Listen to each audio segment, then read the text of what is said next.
Hi, I'm Peter Knight. I want to talk today about the dynamics of pitching, and this is often where the gold comes, the secret, if you like, of pitching. So many players, when they swing the club, have quite poor dynamics, and I'll explain what that is. Now, this is a video that's in a series on pitching. So the first video was about how you set up for your pitch shot. The second one was about the movement of the club and how it should move, the path it should move on, and what your body should do. And now this one on the dynamics. If you missed the first couple, go back and have a look at them, and I'll have links in the description below. Now, the biggest issue that I see with players with their pitching is this over-acceleration. Now, often I think that's because they've been told that when you're playing any shot, you need to accelerate the club through impact. Now, sure, the club head is gaining speed, but it doesn't mean that everything else needs to gain speed. And there's also a difference in how quickly the club accelerates. So for example, if I swing the club back and through here, my club's accelerating through where the ball would be, but it's accelerating quite a slow rate. If I make the same length swing and do that, then my club is accelerating again at impact, but it's accelerating at a vastly different rate.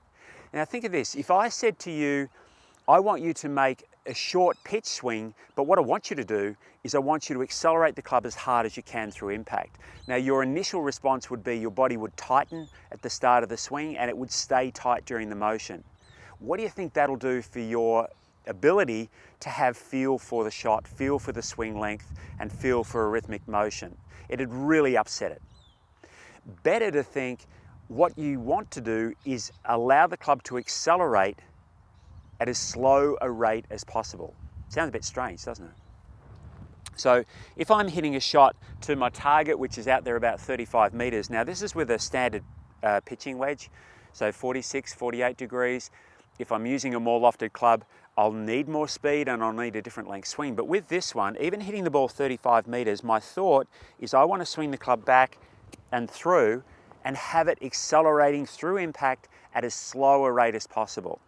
So if I play this little shot, again, just 35 meters, my thought is let it accelerate at as slow a rate as possible, and that carried probably a couple of meters more than the 35. And as you can see, that swing wasn't very big at all. So the key thing with this is to feel that as you swing the club down, experiment with letting the club swing as slowly as possible.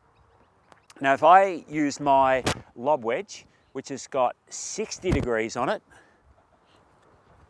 and play a shot the same distance, I'll need more club head speed because I've got quite a lot more loft. I've got about 12 degrees more loft than what I had with the previous club. But I still want to have that thought that when the club swings through, I want it to accelerate as slow as I can. So now if I'm hitting a Lob Wedge, I'm going to set up exactly the same.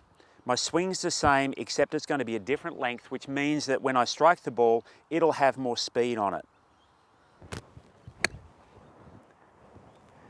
So my follow through was further, and the ball still carried the required distance. It wasn't quite as accurate as the first one, but it still went the right distance. But the point is that when the club was swinging through, it probably didn't look to you like I was trying to hit the ball hard or accelerate it hard.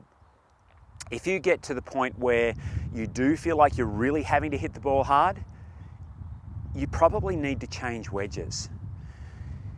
If you have the ability to hit the 60-degree club, say 60 meters, which is actually be a long way to, pretty long way to hit it, never try and hit it that far because you're going to have to move into a full swing type motion. So remember, take a wedge that you've got that's going to easily give you the distance and then feel like you're accelerating the club slowly. So not much wrist motion, not much work to hit the ball hard, and you'll find that your contact will become a lot cleaner, your distance control will be a lot better, and your scores will be lower.